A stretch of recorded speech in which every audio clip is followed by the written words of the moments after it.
Ladies and gentlemen, may we introduce you to Patrick. Is playing dead, or is he?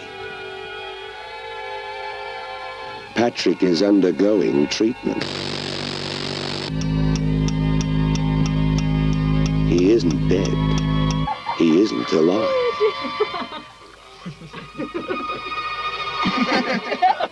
You probably just haven't. Only Kathy cares, understands. Hello. Is anybody in there?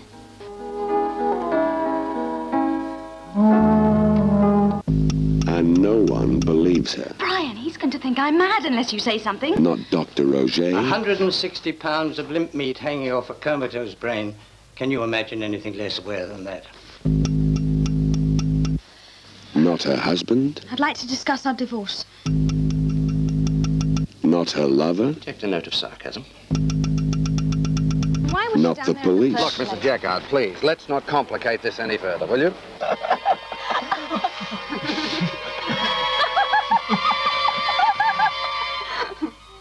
Patrick? Wait here.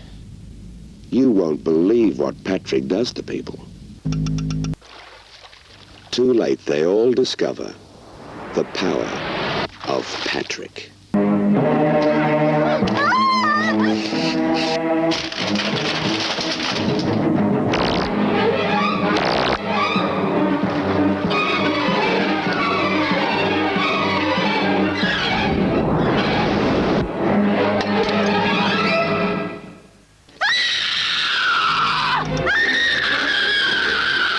Is that why you murdered your mother, Patrick?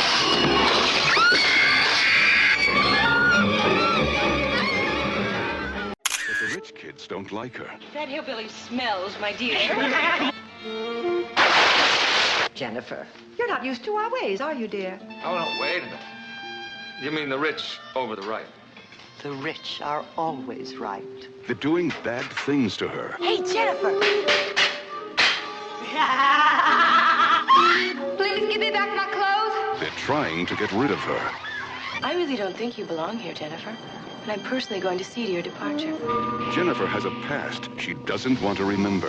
When you was a little gal, Jenny, you used to feed him yourself. Please, Papa, forget him. A knowledge she doesn't want to believe. All of the congregation, even the old folks, was amazed at your power. It was wrong. You know it was wrong. And a power she doesn't want to use. But they just won't leave her alone.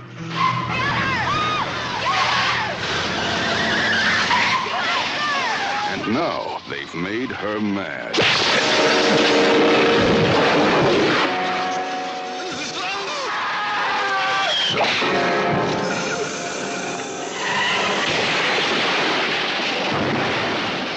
Jennifer.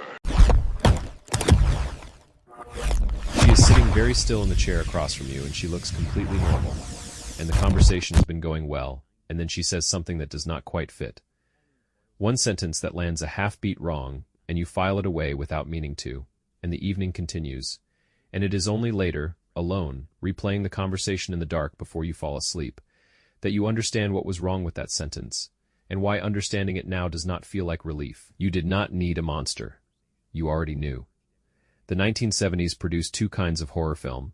The first kind announced itself clearly, gave you a creature or a killer or a supernatural force, with a name and a shape and a set of rules you could learn and potentially survive. The second kind was quieter and more patient, and considerably harder to shake. It came for you through the ordinary, through the face of someone you were supposed to trust, through the body you thought you inhabited completely, through the specific and deeply unsettling possibility that the thing you were most afraid of was not outside the door but inside the room, and had been inside the room for long enough to have learned your name. These were the films you caught late at night when the house was finally quiet, and the television light was the only thing between you and the dark, the ones with cover art that looked almost normal until you looked at it long enough to understand what was wrong with it. You took them home from the video store, and some of them did something that no amount of time has fully undone.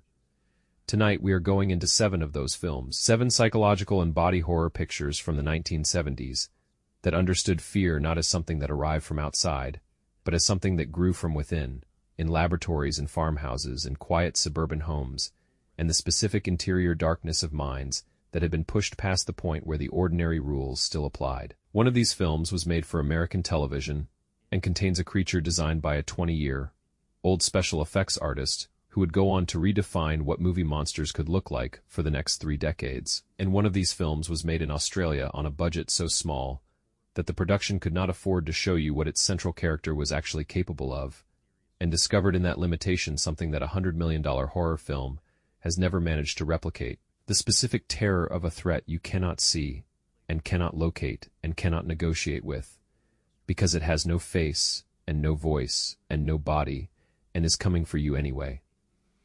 Somewhere in this list is a scene set in the most ordinary interior space imaginable that is going to put you right back in that room, at that age in the dark, with the sudden and completely irrational certainty that something in the room with you has of the host of angels serving the Lord. But pride welled in his breast. He thought it unseemly for him to serve.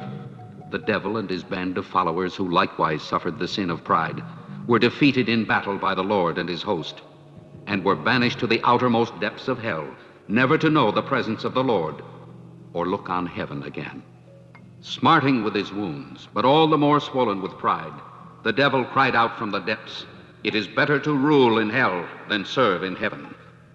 The devil proclaimed what was lost in heaven would be gained on earth. He said, "My offspring, the gargoyles, will one day rule the Lord's works, earth and man." And so it came to pass that while man ruled on earth, the gargoyles waited, lurking, hidden from the light.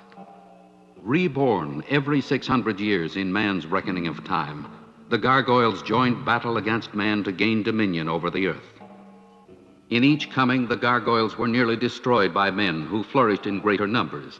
Now it has been so many hundreds of years that it seems the ancient statues and paintings of gargoyles are just products of man's imagination. In this year, with man's thoughts turned toward the many ills he has brought upon himself, man has forgotten his most ancient adversary, the gargoyles.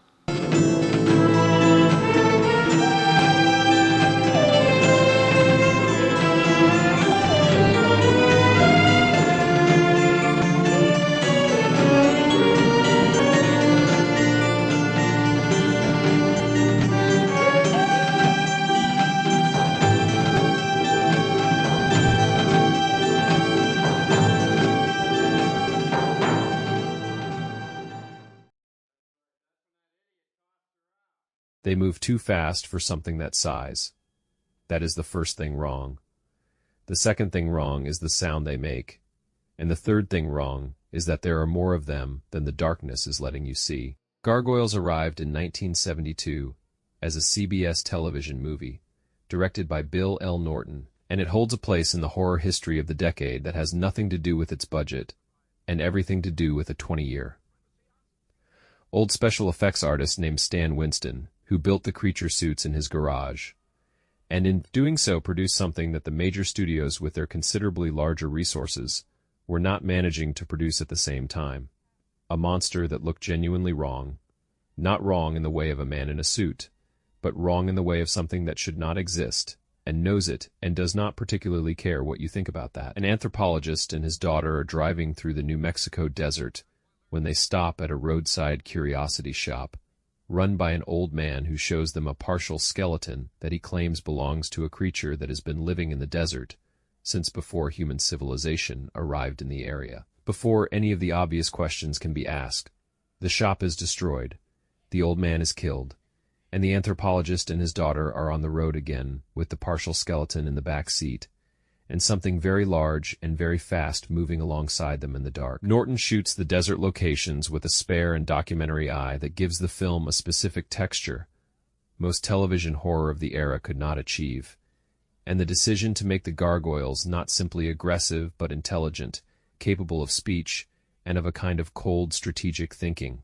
elevates the film above the creature feature category. It gets assigned to and into something considerably more interesting about the confrontation between an ancient order and the civilization that built itself on top of the bones of everything that came before it. The moment that does not leave viewers who see this film at the right age is the first full reveal of the lead gargoyle's face in firelight, not attacking, not threatening, simply looking, with an expression that contains within it the specific patience of something that was here before you arrived, and has made its own calculations about how this is going to end. Gargoyles was Stan Winston's professional debut, and the foundation of a career that would go on to produce the creatures in Aliens, Predator, Terminator, and Jurassic Park. Which means that this modest CBS television movie made in the New Mexico desert is the origin point of a lineage of creature design that redefined what movie monsters could look like for the following 3 decades. The film has never been remade, and the original suits have never been fully replicated. What it leaves behind is the question that its lead gargoyle asks directly and calmly in the film's most unsettling scene. If your civilization is built on the displacement of everything that was here before you, and if what was here before you is still here, what exactly gives you the right to call this place yours? Gargoyles built its horror around creatures that had been patient for longer than human history, and had simply run out of patience. The film that follows it moves the threat inside, away from the desert and the dark, into a farmhouse, and a relationship between a man and his pigs, and the specific and deeply unsettling question of what exactly has been happening on that farm before the film began. Daddy? Daddy, tell me the piggy story again. This little piggy went to market. This little piggy stayed home. This little piggy had... He feeds those pigs dead people, and then he eats the pigs. They got used to eating human flesh. I gotta do it. I'm sorry.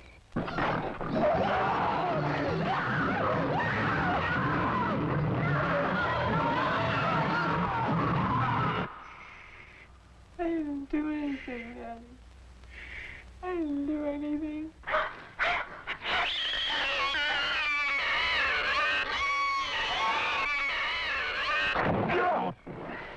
Don't you touch me. Don't you touch me. I don't like pigs touching me.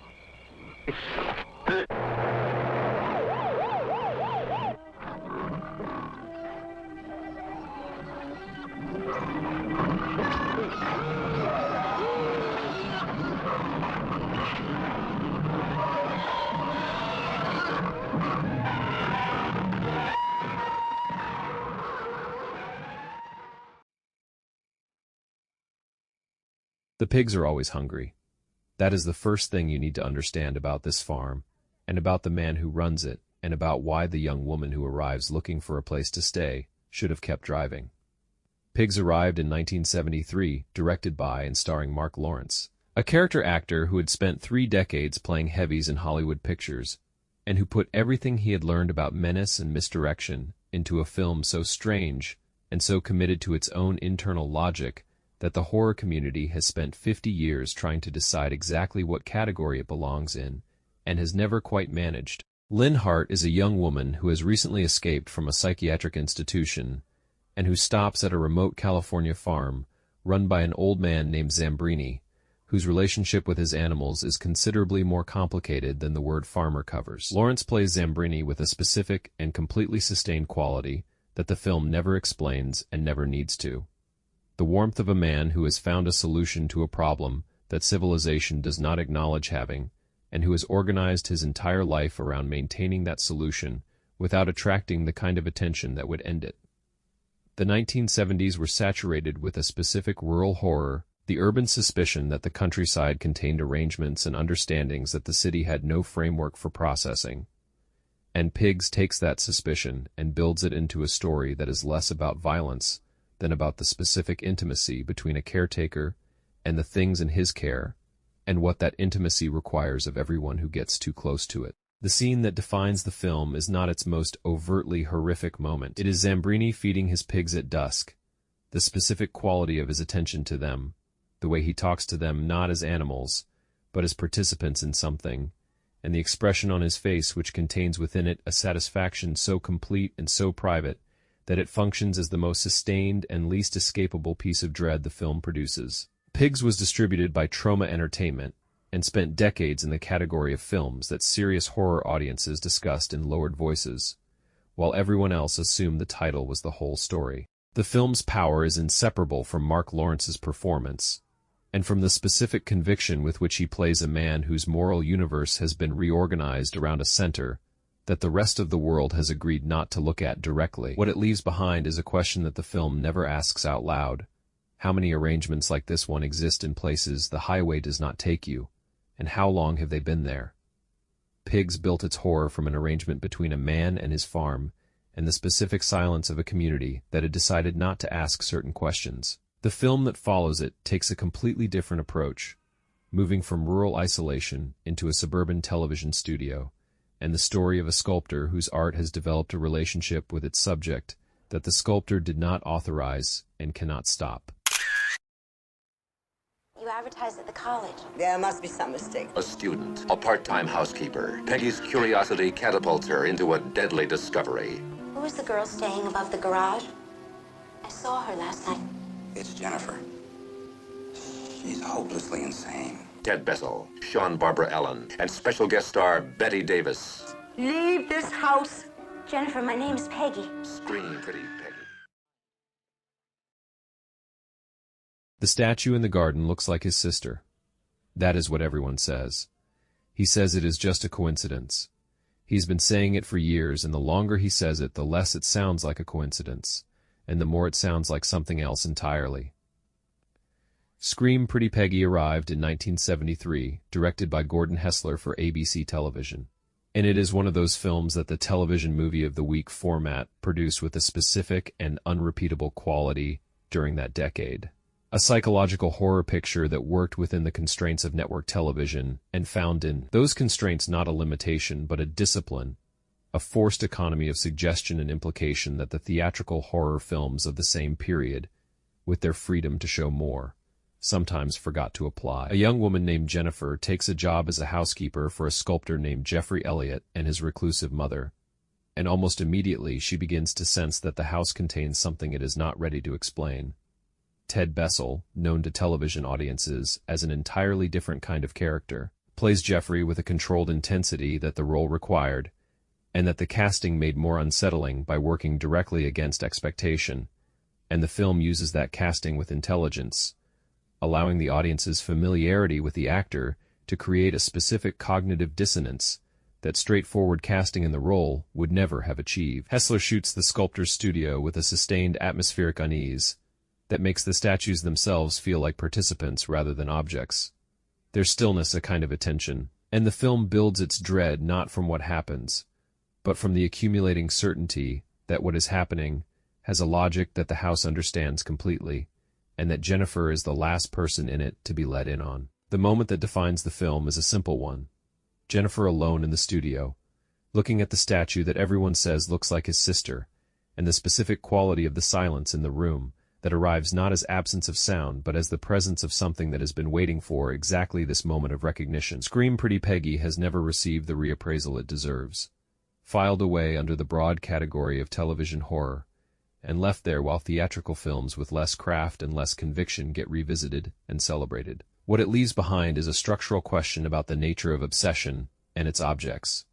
If you build something in the image of a loss you cannot process, at what point does the image stop being a representation and start being a continuation, and what does it want from the people who come close enough to see it clearly? Scream Pretty Peggy placed its horror inside a sculptor's relationship with his own creations, and the specific darkness of a house organized around a secret it had been keeping for years. The film that comes next takes that same domestic secrecy and locates it in the most unlikely of places, a quiet apartment building, where a group of elderly residents have decided that the neighborhood belongs to them and that they are prepared to do whatever is necessary to keep it that way.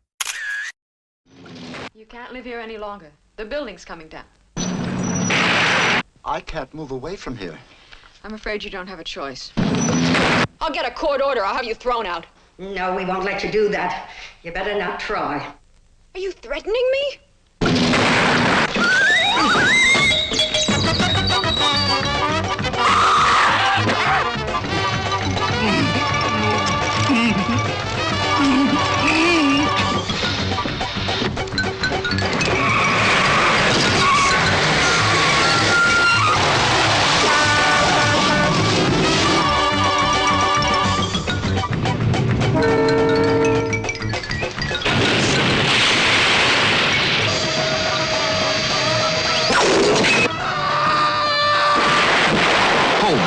the surprise movie of the year. Do you know where your grandmother is tonight?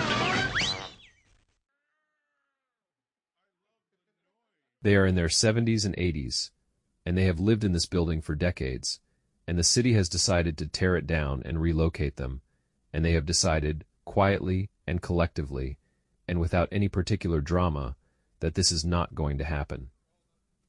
Homebodies arrived in 1974, directed by Larry Youst, and it is the most tonally peculiar film on this list, and possibly one of the most tonally peculiar horror films the decade produced anywhere.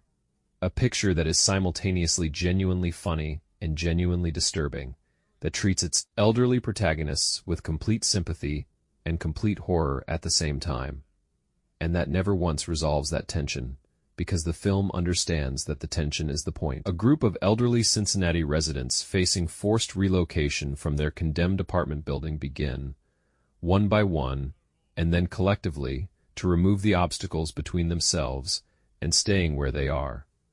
The obstacles are people. Youst directs with a deadpan precision that refuses to signal to the audience how they are supposed to feel about what they are watching, presenting each act of violence with the same matter of fact attention that the characters themselves bring to it, people who have lived long enough to have arrived at a simplified relationship with the question of what they are willing to do to protect what is theirs. The 1970s were processing a specific cultural anxiety about aging and displacement, the growing awareness that the urban renewal projects sweeping American cities were removing communities that had existed for generations and replacing them with something that served different interests entirely, and Homebodies takes that anxiety and puts it in the hands of the people most directly affected by it, and asks what happens when those people stop asking permission. The moment the film refuses to let you look away from is not any single act of violence, but a scene of the residents gathered in the common room afterward, drinking tea and playing cards, and the specific quality of their contentment, which is not the contentment of people who have done something wrong and are pretending otherwise, but the contentment of people who have solved a problem and are at peace with the solution. Homebodies was barely released, barely reviewed, and barely remembered, which is the fate of films that refuse to tell their audiences how to feel. It has been rediscovered slowly and reluctantly by horror audiences, who found in it something that the genre almost never provides: genuine moral ambiguity in the direction of people the horror film conventionally positions as victims. What it leaves behind is the question that its final image deposits in the viewer and does not retrieve. If the people who built a community and lived in it for 50 years decided to defend it by any means available to them, and if the means they chose were the same means that were being used against them, at what point does the defense become something you cannot call by that name anymore? Homebodies placed its horror inside a community's decision to stop being displaced. The film that follows it moves from the collective to the individual, into the specific and vertiginous terror of a woman whose visions of the future are accurate enough to be taken seriously, and incomplete enough to be deadly. Your mommy loves you. A world gone mad. She does. A world of sorrow. For tortured souls, there's no tomorrow. The Premonition. A masterpiece of terror and suspense.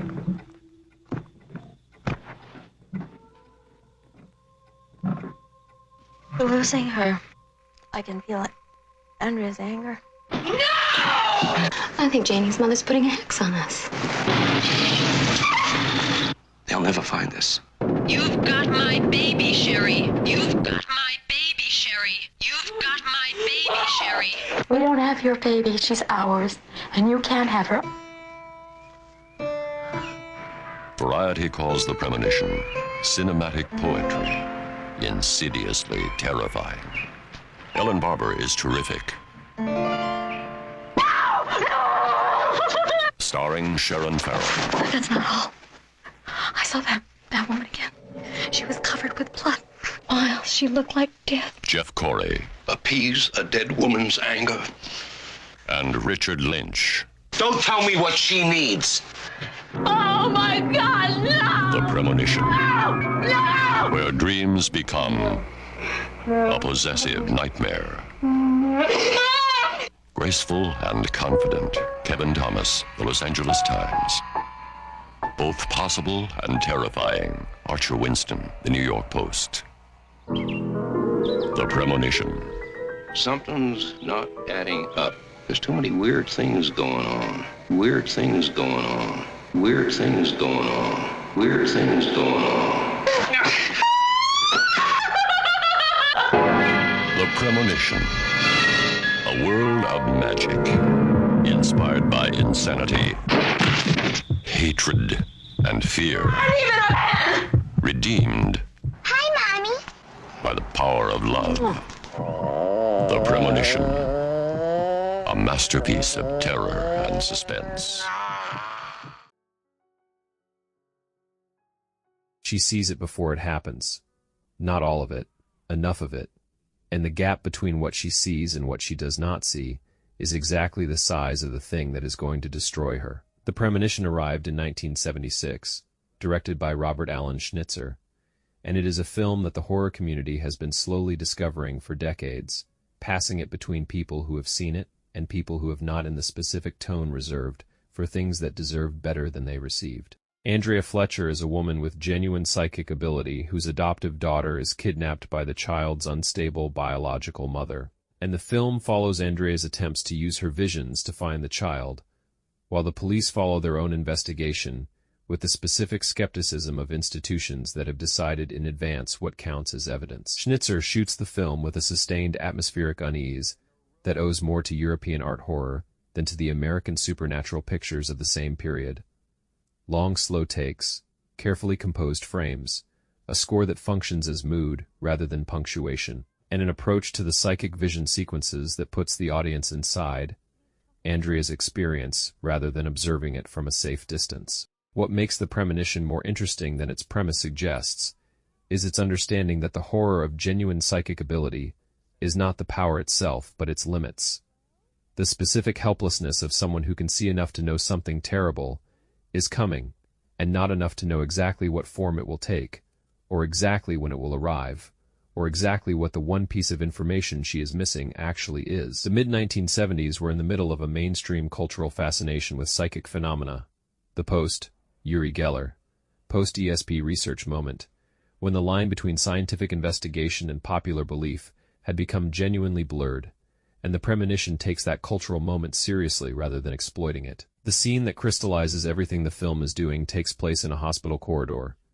Andrea standing very still, a vision arriving not as a dramatic flash, but as a slow accumulation of wrongness, detail by detail, and her face processing each detail with the specific quality of someone who has learned to receive this kind of information without flinching, because flinching costs time she does not have. The Premonition was barely distributed outside the regional drive, in circuit, and has spent the decades since in the category of films that are difficult to find and more difficult to stop thinking about once you have found them. What it leaves behind is the question at the center of every film about psychic ability that takes the ability seriously. If the future is visible but not fully legible, if the information arrives in fragments that only make complete sense in retrospect, then the gift is not foresight, but a different and more specific kind of helplessness. The helplessness of someone who knows and cannot act on what they know in time. The Premonition built its horror from the gap between what can be seen and what cannot be seen in time to matter. The film that follows it closes that gap entirely, placing its dread in a young woman who has a power she did not ask for, and a past she cannot escape, and a present that is rapidly becoming the thing she was most afraid of becoming. But the rich kids don't like her. That hillbilly smells, my dear. Jennifer, you're not used to our ways, are you, dear? Oh, no, wait a minute. You mean the rich over the right? The rich are always right. They're doing bad things to her. Hey, Jennifer!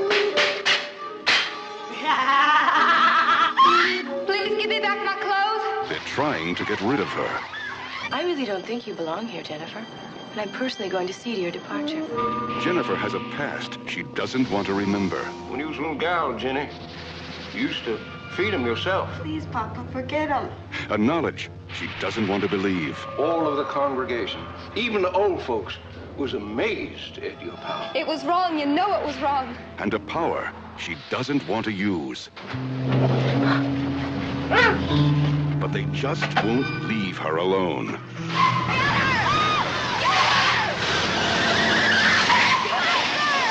Now they've made her mad.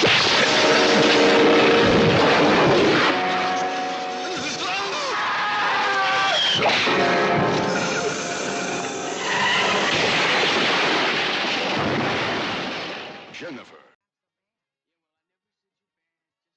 They pushed her too far. That is the whole story. That is also the whole warning.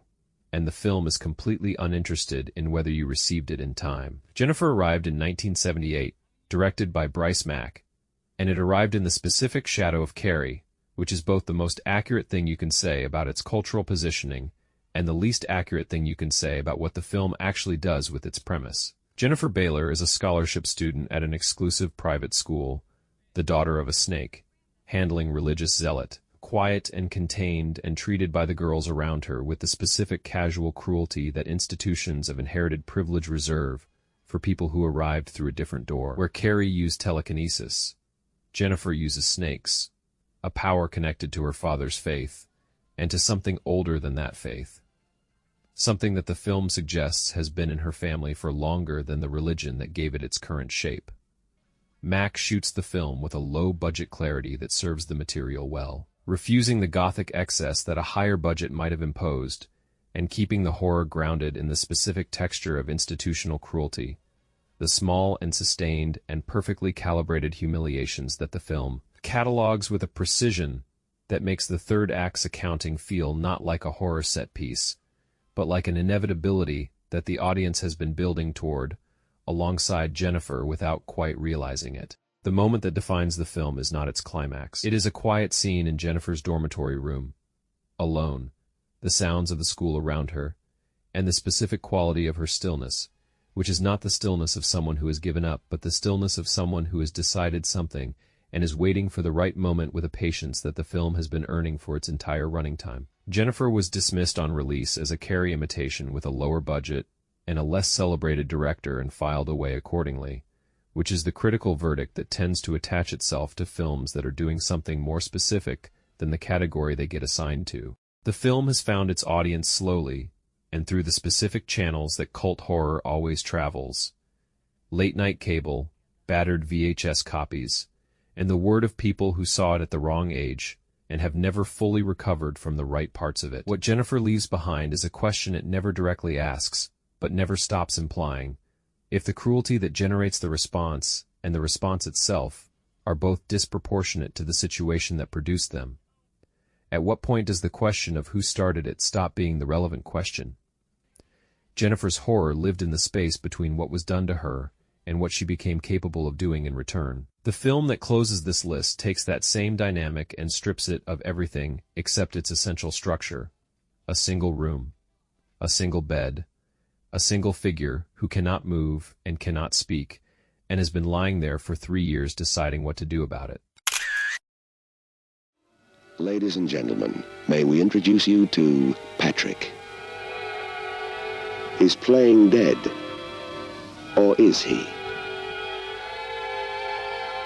Patrick is undergoing treatment. He isn't dead. He isn't alive.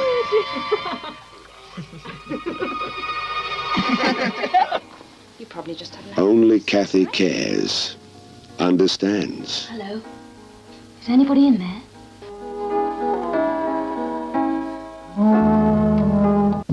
And no one believes her. Brian, he's going to think I'm mad unless you say something. Not Dr. Roger. 160 pounds of limp meat hanging off a comatose brain.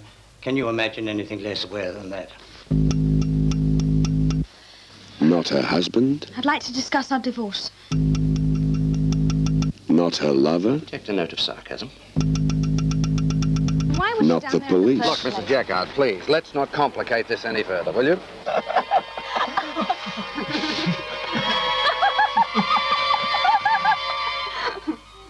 Patrick?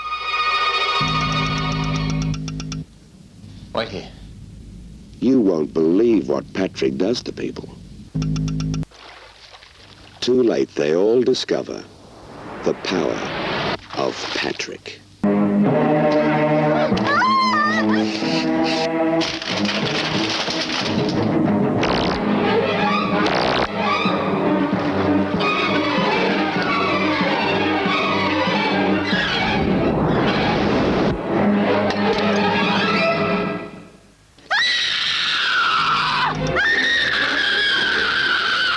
why you murdered your mother, Patrick.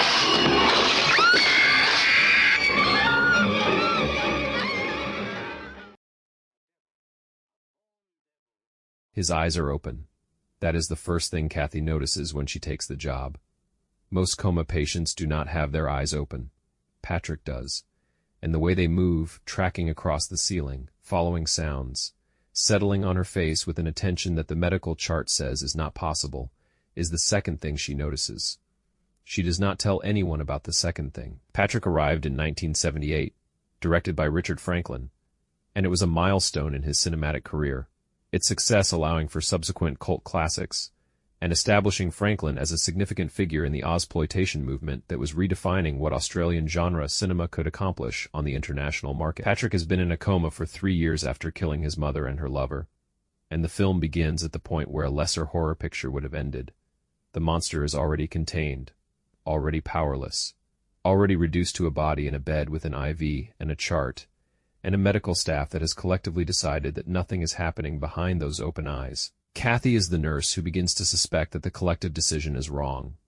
The powerlessness of being trapped, conscious but unable to move or speak, is a primal fear. But what Patrick proposes is something more disorienting than that. What if paralysis was not the end, but the beginning of a different and unseen kind of terror? Richard Franklin and his screenwriter Everett DeRoche, who had also written Long Weekend, understood something about supernatural horror that most filmmakers working in the genre were missing. That the most frightening thing you can put on screen is not a threat that is coming toward you, but a threat that is already in the room, already watching, already making decisions, and that the distance between you and it is exactly the length of a hospital corridor that you walk every day and have stopped thinking about. The film came to life in 1978 with a burgeoning cultural interest in telekinesis and psychic phenomenon as its context, and the Ozploitation movement as its foundation, and it delivered something that neither of those contexts fully prepared its audience for: a love story told entirely from the perspective of someone who cannot move or speak, whose only avenue of expression is the destruction of things belonging to the person he has decided to love. The casting of Robert Thompson as Patrick was crucial. His near-total immobility throughout the film, save for those unnervingly wide eyes, creates a truly unsettling focal point. The scene that defines everything the film is doing happens not in any moment of supernatural violence, but in a quiet exchange between Kathy and Patrick, in which she speaks to him as a person rather than a patient.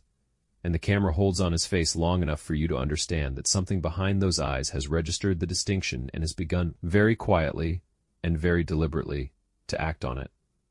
Patrick achieved cult status over time, experiencing a revival through retrospectives that highlighted its enduring appeal in horror circles, and in 2024 received its first 4K UHD Blu-ray release. A new restoration that has further bolstered its accessibility and appreciation among modern audiences. A remake arrived in 2013 with better production values and none of the original's specific dread, which is the expected outcome of revisiting a film whose horror was never located in its visuals. What Patrick leaves behind is the question that its final image makes impossible to avoid. If the thing that was in that room with you the entire time was not a monster, but a person who had simply been given no other way to reach you, and if the reaching itself was the most destructive thing it knew how to do, what exactly is the correct response to that, and how long were you going to wait before you understood that you needed one? 7 films, 7 different interiors, 7 different ways that the 1970s understood what it meant to be afraid not of something outside the door, but of something that had already found its way inside. None of these pictures were really about what they appeared to be about on the surface. Gargoyles was not about creatures in the New Mexico desert. Pigs was not about a farm or the animals on it. Scream Pretty Peggy was not about a sculptor or his statues. Homebodies was not about elderly residents defending their apartment building.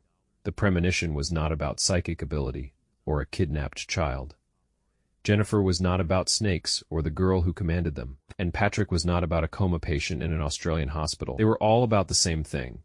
The thing that the 1970s understood about psychological and body horror with a clarity that no other decade has quite matched, that the most durable fear is not external. It is the fear of what is already present, already inside, already making decisions that you have not been consulted on, whether that presence is in the building you live in, the body you inhabit, the mind you thought you controlled completely, or the room at the end of the hospital corridor that you walk past every day without looking in. These were films made by people who understood that the horror genre at its best is not in the business of showing you monsters. It is in the business of showing you something true about the way fear actually operates, which is quietly and patiently, and in the places you have already decided are safe. The 1970s were a decade that had reason to understand that the places you had decided were safe were not necessarily the places that were safe. And these 7 films translated that understanding into the specific and irreplaceable language of darkness and suggestion, and the thing you catch in your peripheral vision that is not there when you turn to look at it directly. So here is what I want from you. Which one of these got into a room in you that you did not know was unlocked? Not the one with the most recognizable premise or the most celebrated director. The one that found something specific and left it there. Drop it in the comments and tell me where you first saw it and what time of night it was, and whether anyone else was awake in the house, because I have a strong suspicion that for most of you, the answer to that last question is no. If this list found something you had been carrying without knowing it, hit like 1 second. And it tells me this kind of content is worth continuing. Subscribe if you want to be here for what comes next, because the next video is going somewhere. This one only gestured toward the films of the 1970s that understood the body itself as the location of horror, the ones that looked at what we are made of and what can be done to it and what it can be made to do, and found in that territory something that no amount of special effects budget has ever made more frightening than the version these filmmakers produced with almost nothing.